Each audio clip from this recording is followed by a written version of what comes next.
N'hésitez pas à liker la vidéo si elle vous plaît et si vous êtes nouveau sur la chaîne, n'oubliez pas de vous abonner et d'activer la notification pour ne rater aucune de nos prochaines vidéos. N'hésitez pas à liker la vidéo si elle vous plaît et si vous êtes nouveau sur la chaîne, n'oubliez pas de vous abonner et d'activer la notification pour ne rater aucune de nos prochaines vidéos. N'hésitez pas à liker la vidéo si elle vous plaît et si vous êtes nouveau sur la chaîne, n'oubliez pas de vous abonner et d'activer la notification pour ne rater aucune de nos prochaines vidéos.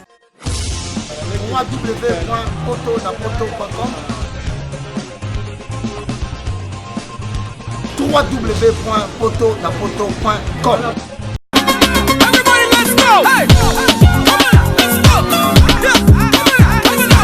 Pour l'envoi de vos colis, bagages et autres courriers express à destination de Kinshasa, Brazzaville, Pointe-Noire, rendez-vous vite.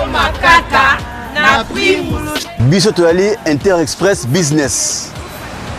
Tout na babiloko na bateau pe na avion. En tout cas, il n'y a pas de bacolier, ça la 2 jours, livré à Kinshasa. Enlèvement au Pelé. Donc, il y a vendredi, au plus tard mardi, Bozana Yango. Petit colis. Grand colis. Le transitaire de référence.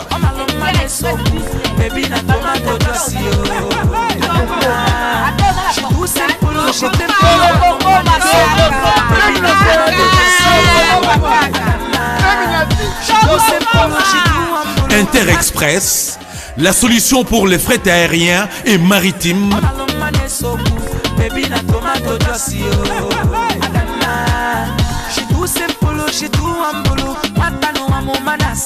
Attends la province nini. Pour les transferts de fonds, argent rapide à Kinshasa, par l'intermédiaire de notre partenaire MoneyGram, Inter Express résout vos problèmes. Au côté de Mbongonayo, Nato Mouké. Ça, c'est Inter Express, comme ça. Inter Express à Paris.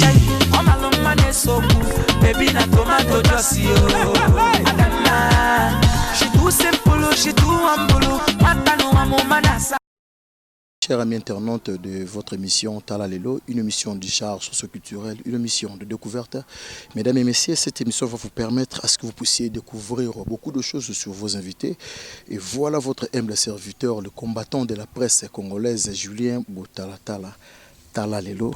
Tala Lelo, toye awa bongo na résidence ya patriarche ya Monsieur Joseph Ngalula Mpanda Jila o azalaki bongo parmi ba 13 parlementaires o bakomelaka ancien président Mobutu Sese Seko message toye bongo na résidence na ye esika to beta masolo ya parcours na ye azalaki ndenge nini et puis bongo pende balobaka toujours moto la moto soko créer mokitanité ozala pasi na mokitani na ye o azali bongo invité na biso mwana na ye et puis héritier na ye mwana mboka ndeko Maurice Ngalula Kalombo. En tout cas, je to partager un beau maming au boye bakité. Quant à moi, je tiens à remercier l'évêque président Denis Lessim Voulouzi, la chaîne Nabiso Nzondo Télévision, au Baolanda Biso partout dans le monde dans Nzondo TV.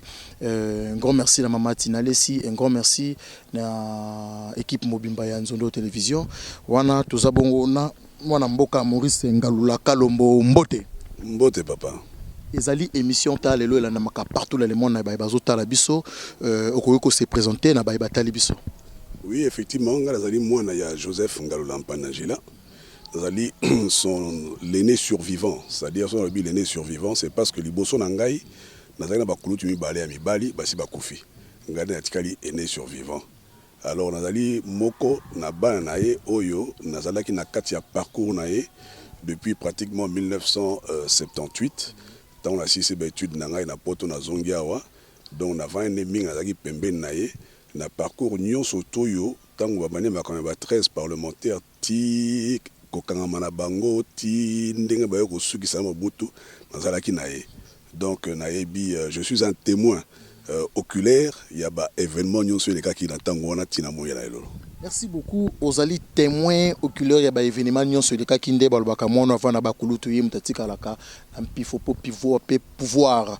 Les lots monio yango moni tolandio trobi nazali les journalistes qui affrontent les réalités sur le terrain ou les sala analyse okoro yebisa biso Joseph Ngalula Mpanda Jila azalaki nani et puis likanisi wana ya 13 parlementaires azalaki na banani bazalaki na banani ko peut-être sur moi na mokuse.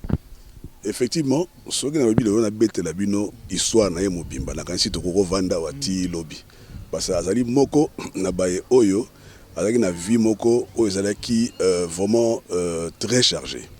Déjà na bomona nae, ils avaient à peine 28 29 ans baye okuta na tango il y a indépendance. Alors, na 1958 déjà bango na ba Domi Gaston na baninga na bango mususu bazaka invité na Accra. Na Accra na Ghana. Kuna na Accra na Ghana, bah été invité par Kwame Nkrumah. Et à partir de là, na Accra na Ghana, ils avaient écrit un document La conscience africaine. Ils avaient dit document moko oyo déjà à cette époque-là, oyo telimsaki ba conscience ya ba africain na o bazaki na tango ya colonisation. Alors tango baye ba mouvement il y a indépendance et bando salama.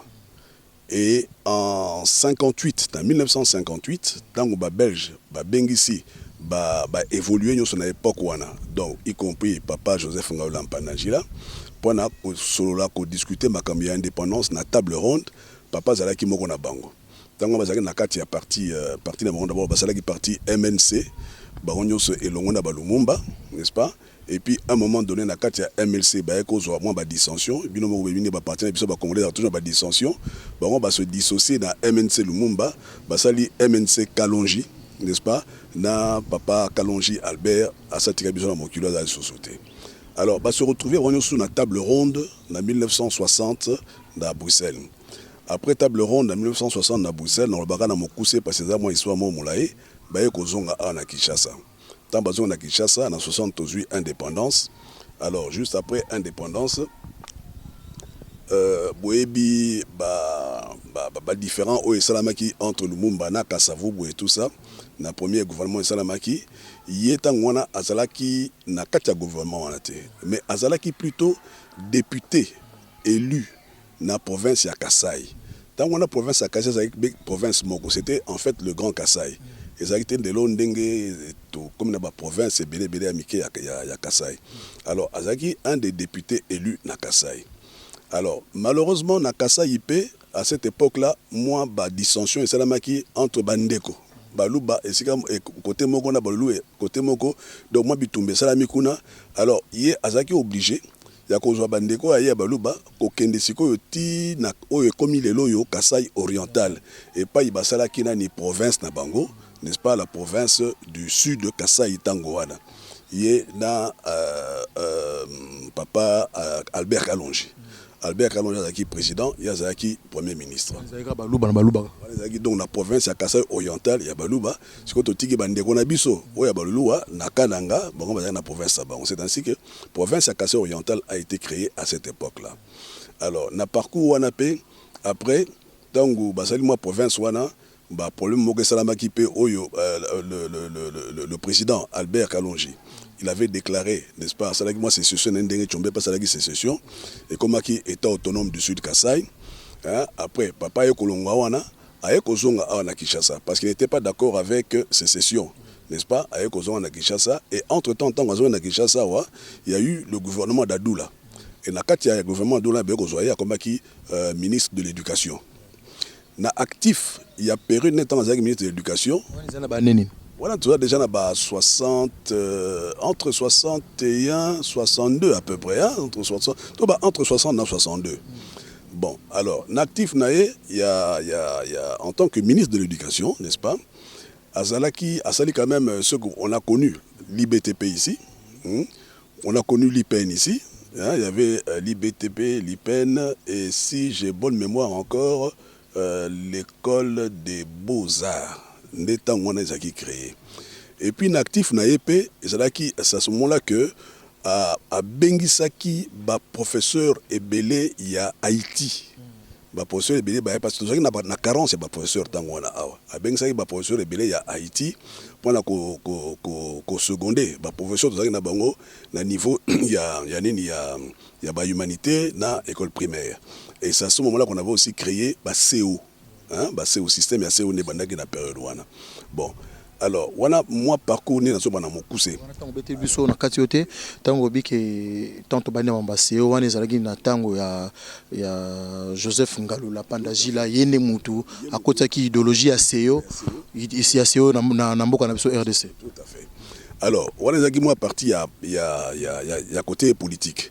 Alors, tant que Mobutu a pouvoir na 65, tant que ça a na 65, Mobutu a nommé président, il y a Kadel BCK. Kadel BCK, il a dit, oh, il a SNCF, chemin de fer, oh, il a Katangawana. Il a été PDG de cette entreprise-là pendant un temps. Et alors, après, à Ekolongwa, tant que l'on na présidence il y a entreprise wana aye ko gérer sikoyo comme président directeur na ba entreprise mususu, n'est-ce pas, et puis aye ko créer pe ba entreprise né privée wana donc na mokuse ne zalo ba parcours na e pour son bina kota na détail ya makambo bilo asali ne na ibisiyo na kanisi to kozala ati lobi na tongo. Alors en 1978 ngana sisi betude tant ngana sisi betude ngana poto zali na Londres nazo na Kinshasa et papa mtabengisa ngai parce que à mon avis que wana na 77 d'abord hein na linkozo na moi likamoko boyebi que na temps Mobutu il y avait pas un parlement démocratique. Mobutu a décidé sikoyo que basala nani ba élection démocratique na 77. Tant que ça élection démocratique en 77, il y a papa Zaki parmi les députés ou Bakotaki dans le Parlement. À cette époque-là, on les appelait des commissaires du peuple, n'est-ce pas?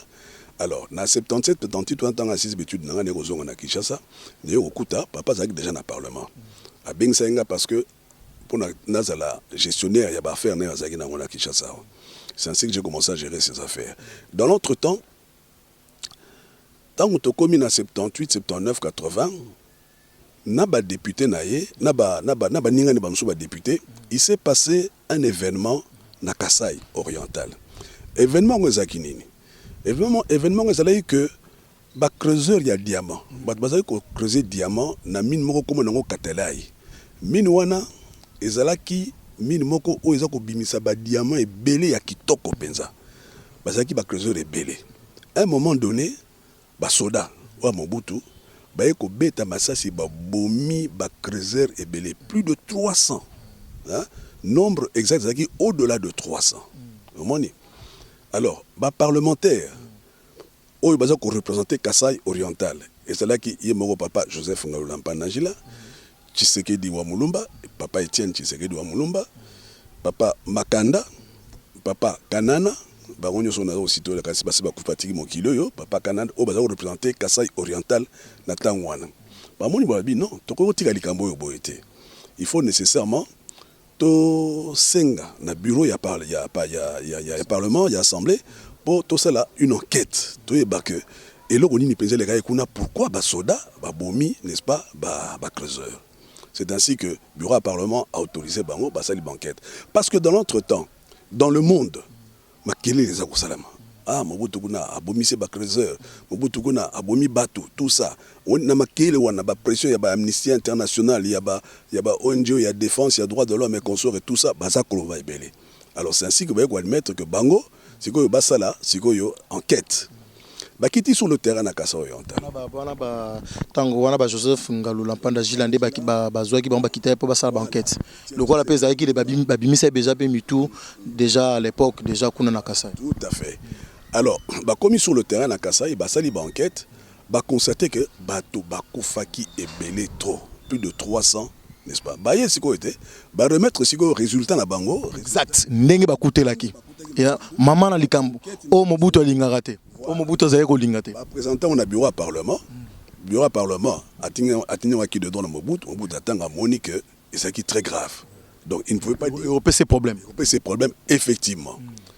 Avec convoqué Bango. Abi bon, na moni ndé bosali banquette d'Abino, c'est bien, mais na Ouseng Abino, hein, vis-à-vis il y a extérieur, bon le baté qu'il y a eu autant de morts. Moni. Alors, ndé maman a problème à Bandakouane. tango bango bamoni na bi non, nous on ne peut pas cacher la vérité. C'est une vérité. D'autant plus que les Namboka na biso babomi bato. Hein, babomi bato ebele bon to lo ba na monde extérieur que alors c'est ainsi que na situation elle comme que bazako yo kanate, hein, moi des ordres de Kotaki. Et il faut pas oublier dans la même période Mobutu avait autorisé interpellation et ça manakata parlement, chose qui n'avait jamais été faite à l'époque. Interpeller qui premier ministre, interpeller qui mandataire public, n'est-ce pas? Et c'était en direct à la télévision. Donc ebanaki ko réveiller conscience ya batu, ya makamundenge ya mboka za kotambola. Alors si ko yobaye ko soit idée, bango ba parlementaire ba ko soit idée dont papa wana ko komela Mobutu lokola ye ko soane boazo yokate ba komele mukanda pona ko yebisa ye tala to bandaki na mboka boye tala siko ndenge to komi lelo ta ndenge to zoko kende et pas yo to zoko kende so to continuer ko kende na rythme oyo mboka ko beba.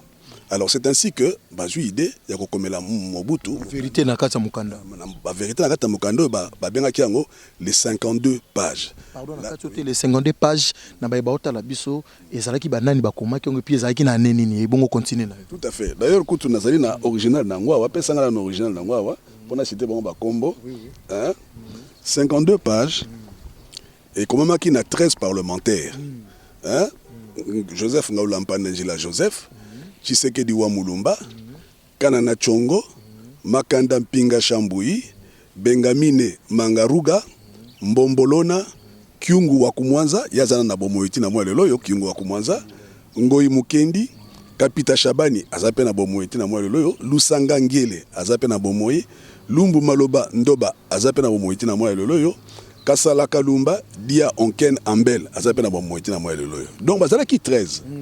En fait, les alliés que bazaki 13, bazaki même 14. Et on a expliqué pourquoi bakoma 13. Et tant que bakomi mokanda wana, mokanda ngo bakomi ezalaki nini. Basali nini pona ko mokanda. Bazui 3 documents. On a katu mokanda.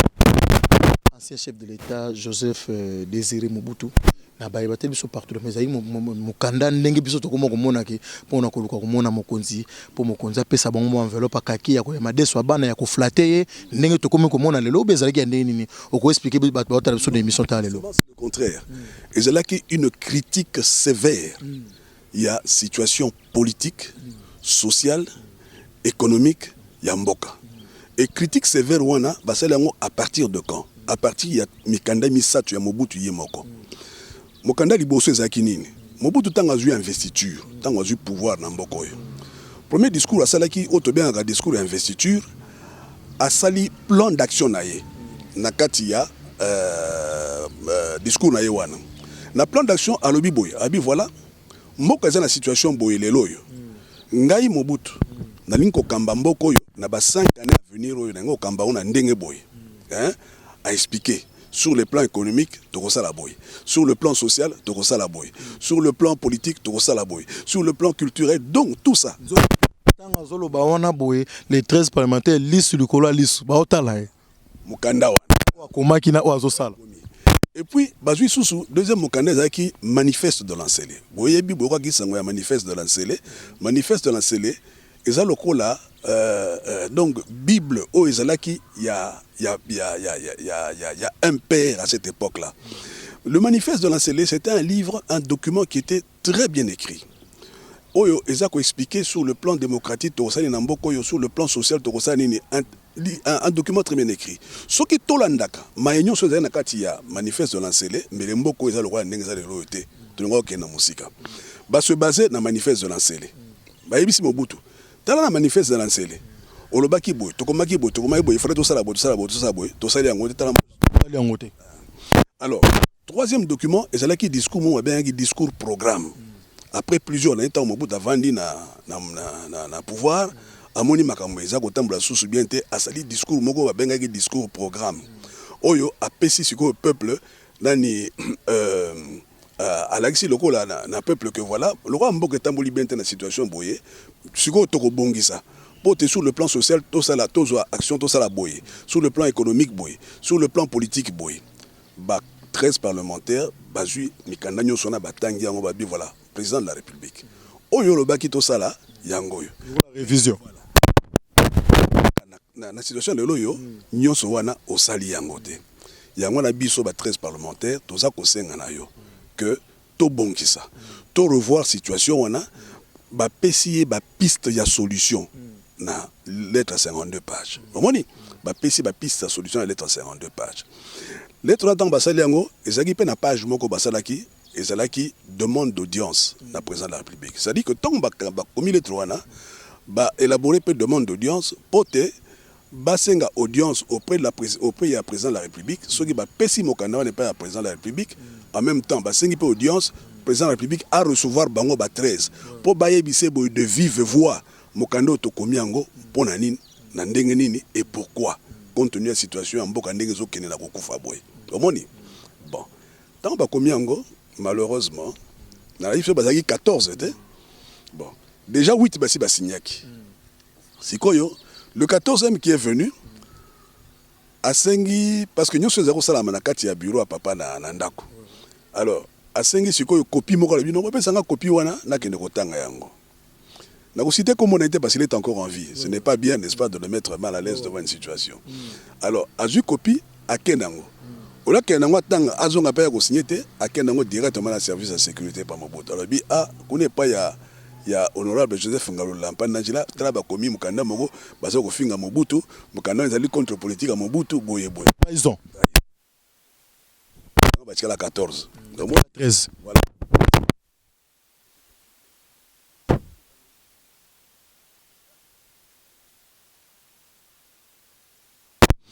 baye mbala moko na résidence ya papa tango na papa zo na ma campagne baye bakoti mbala moko ba encercler ndako tout ça allez ba envahir ndako ba komi ko luka mikanda nyonso to papa avani na bureau na tuni mais bozo luka nini to luka mukanda moko ezali awa papa tala bureau mukanda ngo pesa ili kolo ya bureau na ye abime mukanda bozo luka ezali oyo Alexis bango batali bo oui c'est ça ba ziongo ba kei mais tant ba kei nango batiki quand même la villa entourée par des militaires baké nango quelques je crois 45 minutes après siko basoda mususu baye ndebe okanga Joseph Ngalola Mpana Njila ba memi na oyua to lo baka Mobutu ne mutu akangi bakangai ba memi na oyua actuel batie na pavillon mokokuna alors sikoyo baninga na ye na poko na tambo que non bakangi Joseph Ngalola Mpana Njila ba bino biso to kotika boité bakangi pourquoi biso to komaki mokando bon papa Tshisekedi Etienne Makanda ba musu ba bino il faut pe biso to kende tout na Mobutu pourquoi akangi ye ba comité devant nani oyua ba sali makele po ba kota ba sola ba zeka ba boyo kota bango le loté yeba ke on a dans 1980 dans 1980 alors sikoyo Mobutu oki nunga ba BBC mais bato ba honorable bazali ba sa makele ba linga ba mimisa muninga babo Mobutu bazali pe lombe la bi ba sa makele beaucoup bango pe botia bango na boloko badji bango bakosi bango pe na boloko na oyua nde tango makambu péripétie ya ba 13 parlementaires e bandaki moni bakangi bango wana alors maintenant tant bakangi bango sikoyo ba passer na jugement n'est-ce pas d'abord ezaki commission moko bazaro benga nani na comité central une structure à Kaleza structure le tengo na commission centrale na comité central na kata comité central bazaki na commission bazaro bien commission de discipline balexi bango devant commission de discipline d'abord balongoli bango ba immunité parlementaire na bango balexi bango devant comité de discipline comité de discipline a condamné bango balexi bango devant la cour de sûreté de l'État. La Cour de sûreté de l'État a condamné Bango à 15 ans d'emprisonnement. Avec déchéance, il y a pas droit surtout civique et consort et tout ça. Bon. Par après, quelques temps après, Mobutu a eu ça là, amnistie. Amnistie Bango à Tiki Bango. Ça n'a même pas fait, je crois, 1 an à Tiki Bango. Dans à Tiki Bango, c'est quoi? Batebele ba comme curieux. Ya ko luwa koyeba mais akanga Bango pour la ligne. Mukanda wana ya 52 pages. Azalaki na nini na kati? Alors entre parenthèses, tant bakangi bango na 80 wana biso sikoyo otutikela ki libanda to bandi pe kosala musala na biso. Musala biso c'était quoi? C'était que ngai en compagnie avec maître Dikonda, professeur Dikonda, à Sakufa malheureusement, na maître Dipumbaye Pasakufa, entreprendre des démarches dans différentes couches de la société, surtout na Kinshasa. On faisait ça la nuit, pendant qu'on a un service de sécurité. Alors, on allait vulgariser la lettre ouverte aux hommes.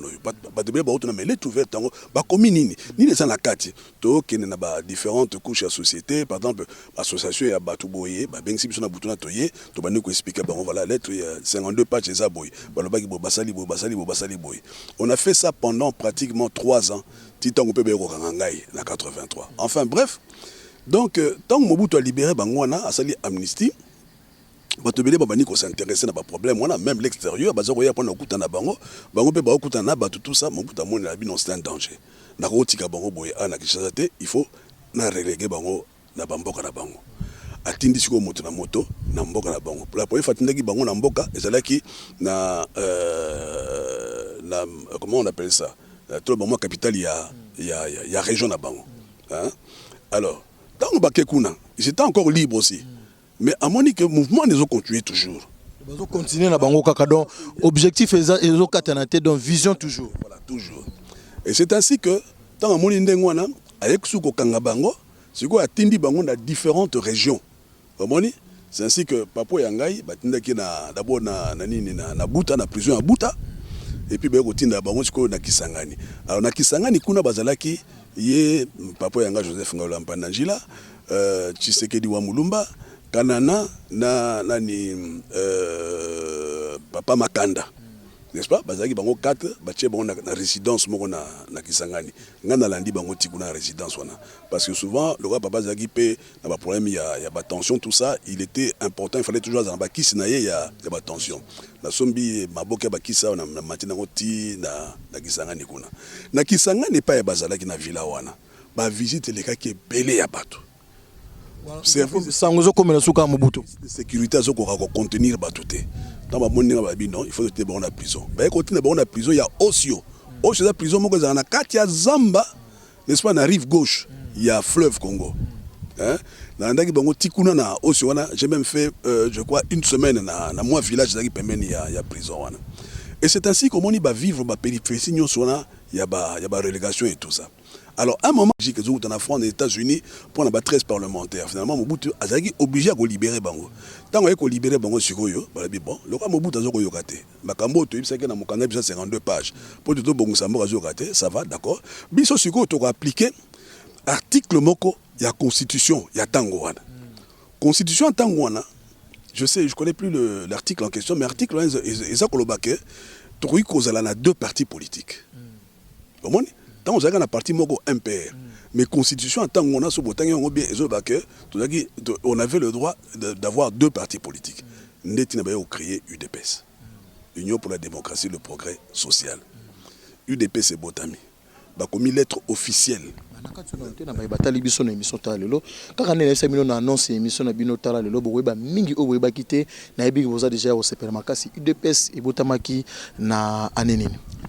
Si j'ai bonne mémoire, si je ne me trompe pas, ça doit être en 1982. En tout cas, entre 82 et 83. 37 ans. Oui, 37 ans, donc en 82. Dans UDPS, c'est Botamaki. Structure, il y a UDPS, Zaki Boy. Le président de l'UDPS, c'était Mouto Yakatango a Kofi déjà.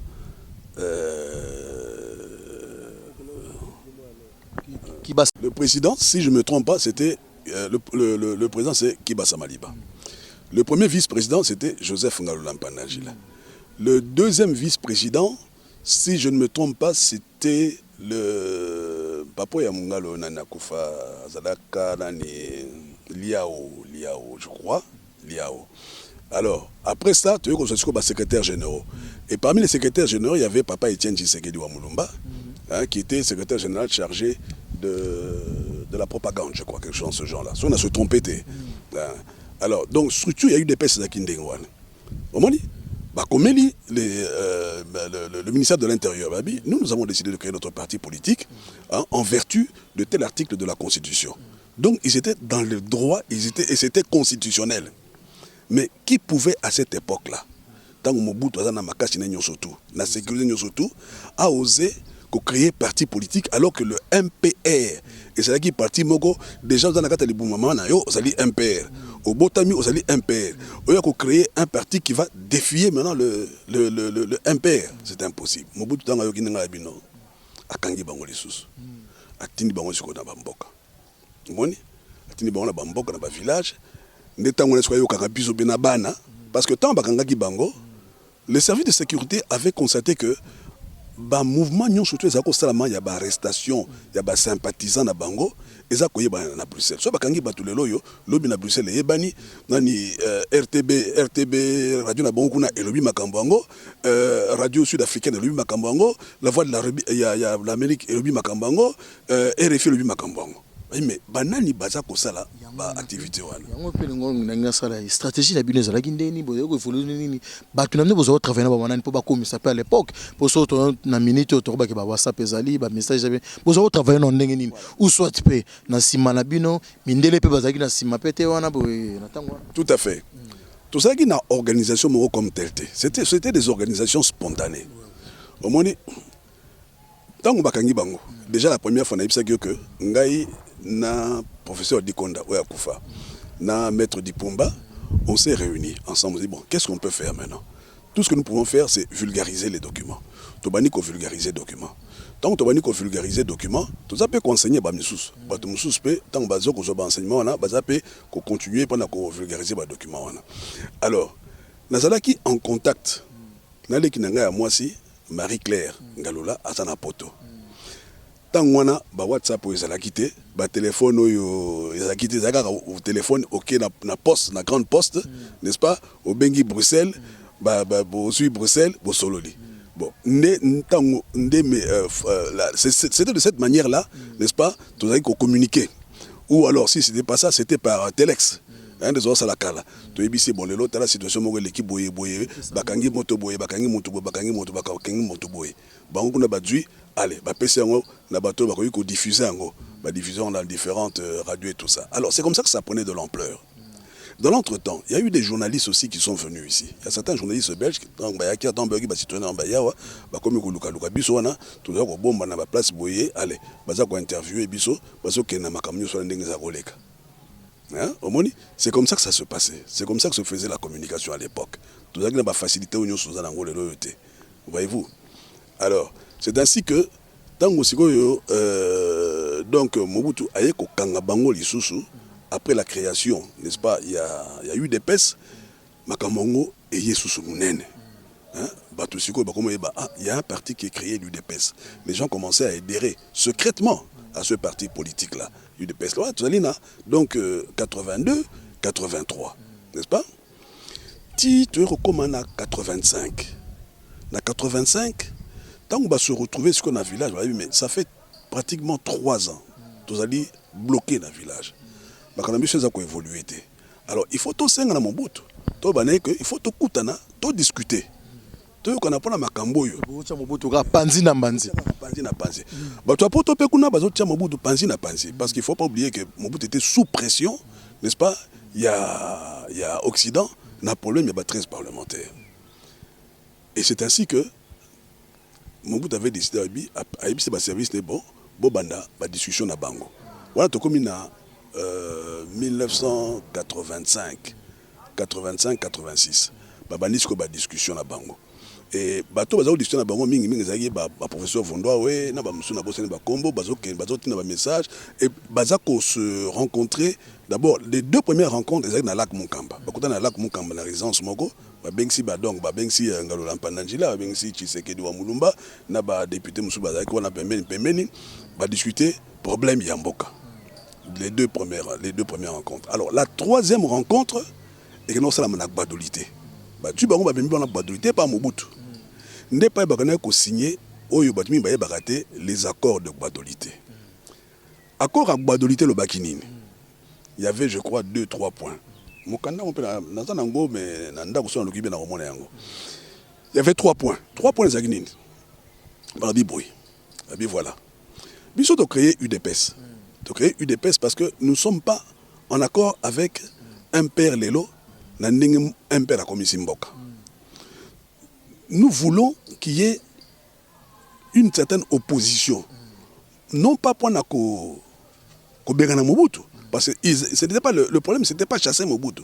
C'était ramener Mobutu sur le droit chemin pour Temboke Kene Liboso. N'est-ce pas? Alors, na point wana, Mobutu Abisi Bango Boy. Je suis d'accord avec vous. Mais au lieu de continuer dans le cadre, il y a eu des pèses. Dans l'ingé que, et ça la tendance moko, la tendance moko, na kati ya MPR. Donc, et comme on le voit, na kati ya MPR, opposition zali. Et ça soute que na kati ya MPR, so Mobutu Alobi, tout ça la boye tout oui. Bon ça la boye tout oui. N'enga le quoi le na kati ya FCC. Hein? Alors, bandimi yango, bah d'accord, ça va. Ton dimi que na kati ya MPR, tendance on est là. Deuxième élément. Prémature. Et que c'est là sikoyo na maboko ya tendance wana. Alors, ba pesa kiango na Tshisekedi wa Mulumba. Yende mutu ifala zo prémature. Avant na mabele ba komi na porte boye ba pesa ki boko nza na mabele. Wana porte ya bureau. Wana longtemps après. Okay. Wana tozala na cadre ya 13 parlementaires. 13 parlementaires. OK. Longtemps après. Alors, il y avait ce point là. Ce deuxième point. Troisième point, bon, le roi Bisso peut souffrir ming. La relégation, tout ça, belé, bambou, les belé, boy. Mais Bisso d'abord temps, tout qu'on a pour tout se reposer, tout se remettre sur le plan, il y a santé. Alors, à notre retour, ne sugoyo, to konzambo kana cadre haute kaniao na badolité. C'était ça. Donc, Mukanda les accords de badolité. Bakei. Basali, je crois, 2 mois de congé. Bamsou Bazongi, tant Bazongi, comme le comité central, qui Basamali va se joindre à Bango, côté du comité central, Bamsou va passer à gauche à droite. Alors, papa Etienne Ndaya Kissima. Mais papa Etienne Tangoye, il y a quotidien à Makambouana, à Boyokota à Makambouana. À Sali, je ne sais pas si vous vous souvenez, discours à Salaki na martyr. À cela discours mon mené tant voyé on a ce discours mené batu bazaki belé d'ailleurs que batu ba kufa ki mokolo na puisque ba service de sécurité Mobutu ba maki batu wana. Alors déplace opposition pensa il y a eu des pèses et yako banda wana. Vous comprenez? Parce qu'il finalement a refusé kokota qu'on a baninga na kati wana. Oh Mobutu asala ki wana. OK. Ils ont Mobutu somba ki bango à l'époque na tango. C'est ça. Alors c'est ainsi que papa Etienne a continué la lutte tina ndenge to komi na moya lelo yo oyo komi sibiso na moya lelo yo na démocratie ya lelo yo. Merci beaucoup na baibotali biso partout dans le monde tous au continuer bien que to komi ko chiter na émission na binota lelo na yebisa bino boko découvrir mingi oboy bakité à travers invité na biso tozana ye azali bongo mwana mboka Maurice Ngalula Kalombo o persali musala ya makasi omoni babiloko boyende sala vraiment que ba découvrir belé OK o toyoka kaka ba opposition qui a filmé ba courant ndenge zati ya kuganga ya kotoka na plateau archive pe histoire ya mboka a ebité yango na biso to bité to continuer o ezali première partie bozo deuxième partie kaka na chaîne na bino o bozo olanda biso na Nzondo télévision na ebité TV ezali ngonga na ba otala biso partout dans le monde. Quelle est la différence entre politicien ya tango Mobutu na ya tango tozomona siko ba jeune politicien tango na tango ba jeune politicien ce sont des jeunes gens qui n'avaient que 28 ans 30 ans Bakasavubu Balumumba Tangwana ko affronter la colonie, l'indépendance, il fallait avoir un courage exceptionnel et une conviction ferme. Et l'Ikambo Bolinko Sala pour aboutir à un certain résultat. Vous voyez la différence avec certains de nos politiciens aujourd'hui. Et il fallait une certaine constance. Bas na constance na makambo o bazako sala. Ça c'est de 1. Donc to l'équipe époque de colonisation, to comme une époque ya Mobutu. Botala nous puissance au Mobutu agi na Tangwana.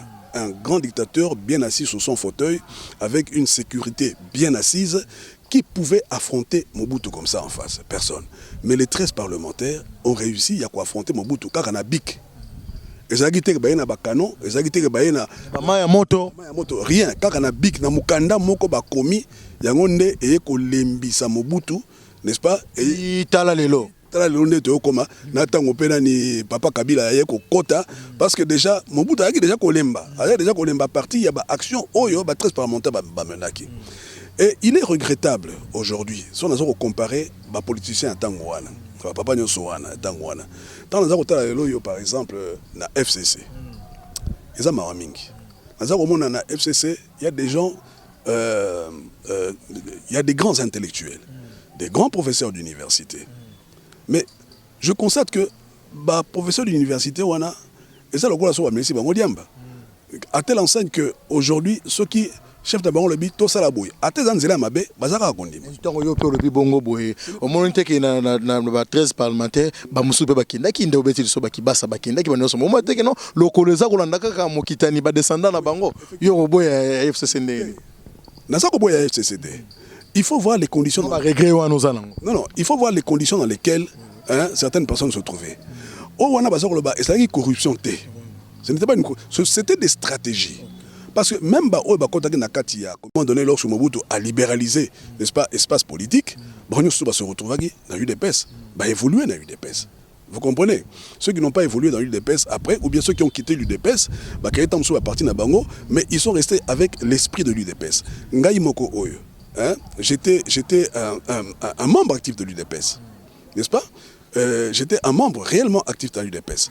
À un certain moment, je me suis plus retrouvé dans l'UDPS, je me suis retrouvé dans un autre parti politique qu'on avait créé avec un ami, le MRJCO, le mouvement de réveil pour la jeunesse congolaise, qui existe jusqu'à aujourd'hui, mais toujours en ayant l'esprit, n'est-ce pas, que nous avons acquis dans l'UDPS. L'esprit que nous avons acquis dans l'UDPS, c'était quoi? C'était un esprit d'abord de démocratie.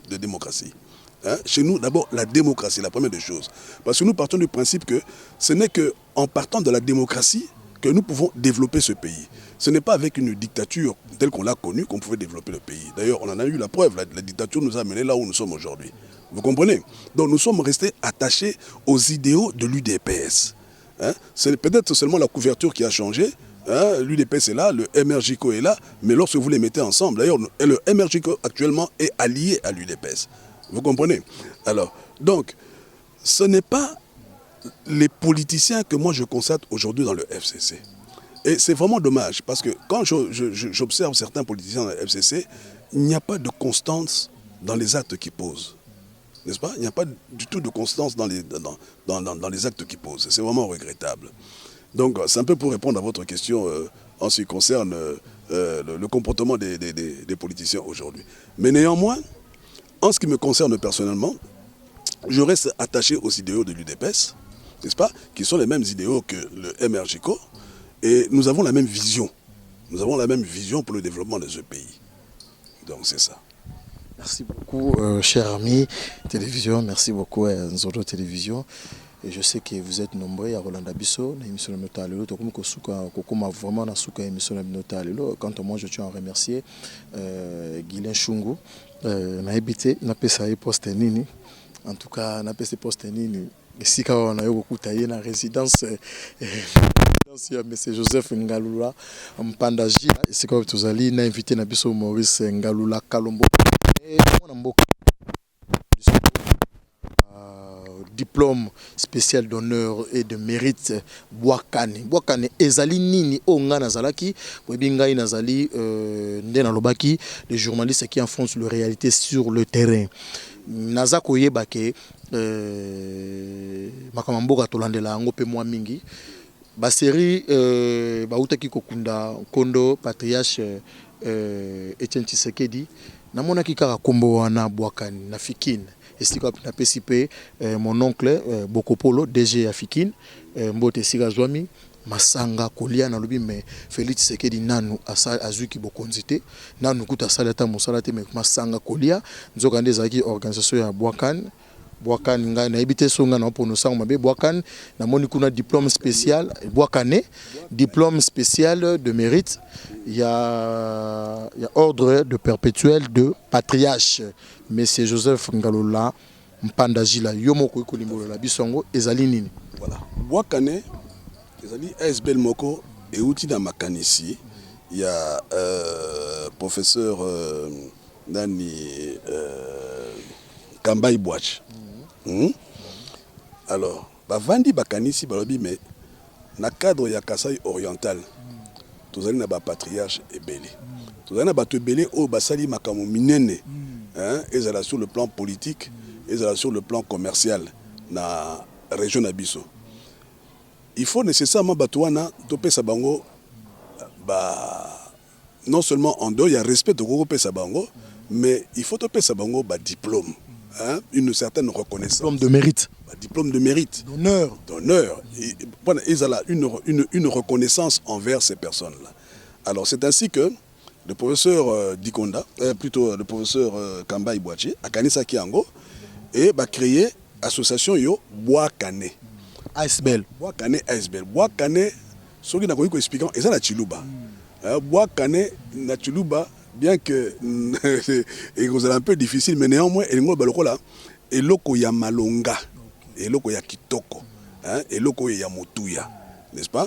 Et c'est ainsi que nous avons commis diplôme spécial d'honneur et de mérite, ordre perpétuel de patriarche.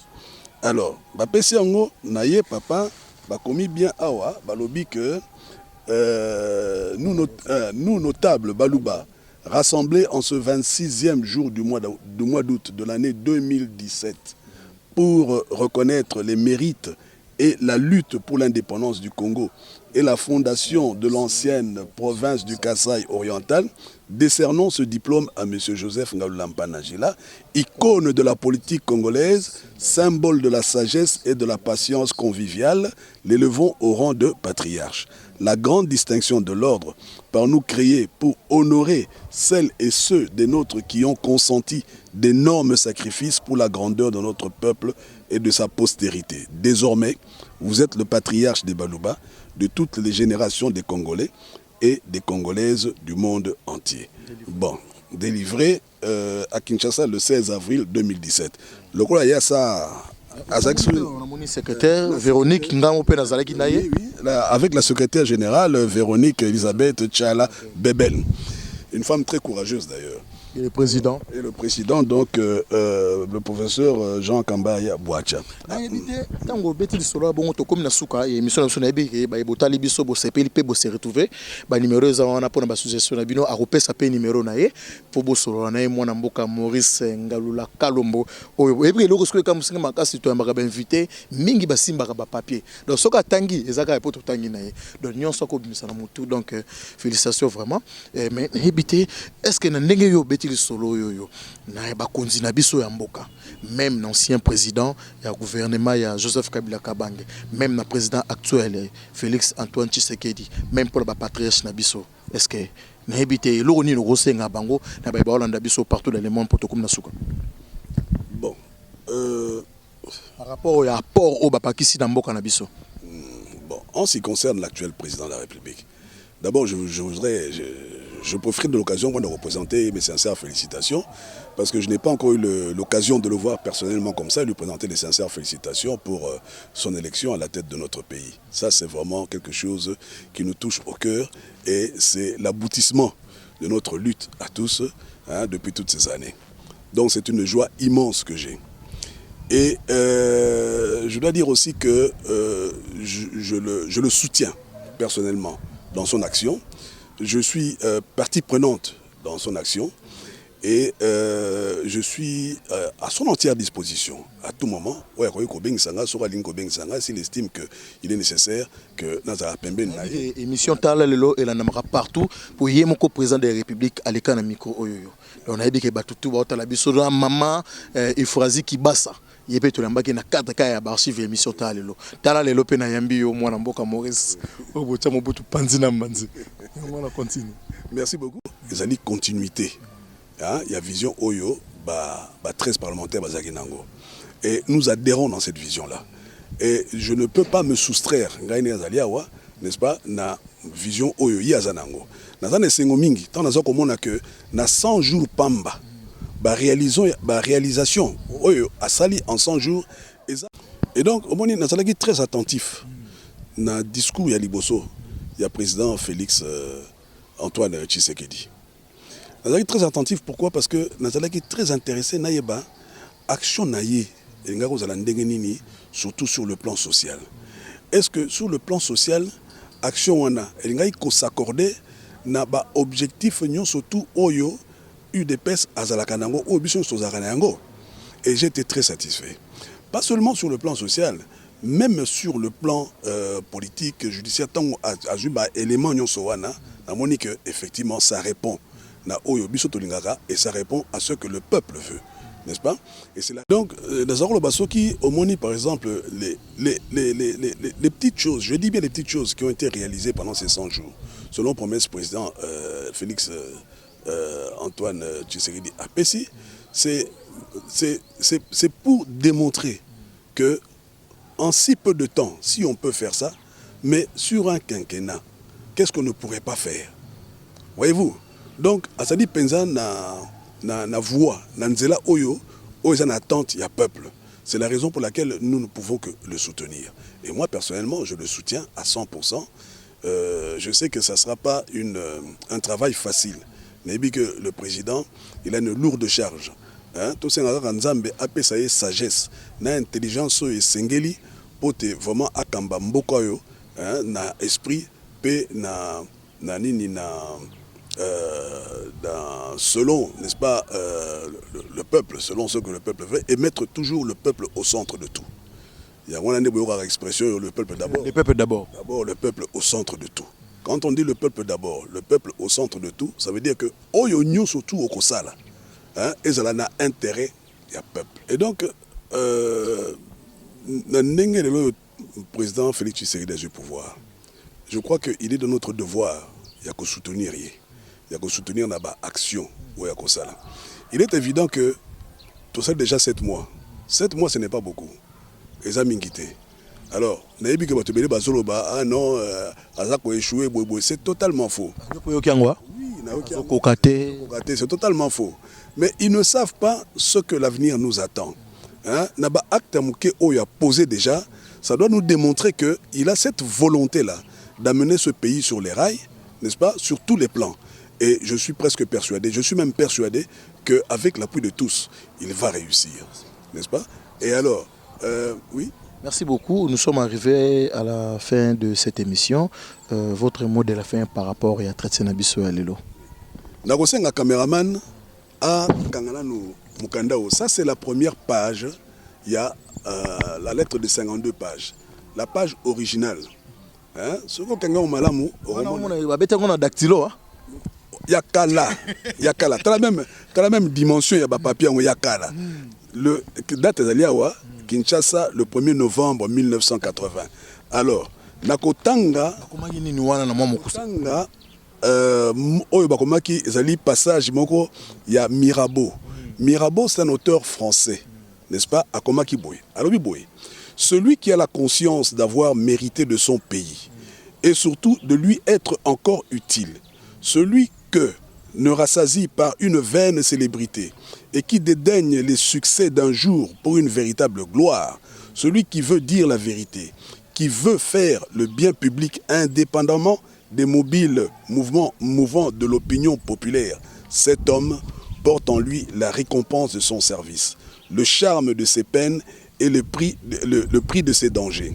Il ne doit attendre sa moisson, la destinée de son nom, que du temps ce juge incorruptible qui fait justice à tous.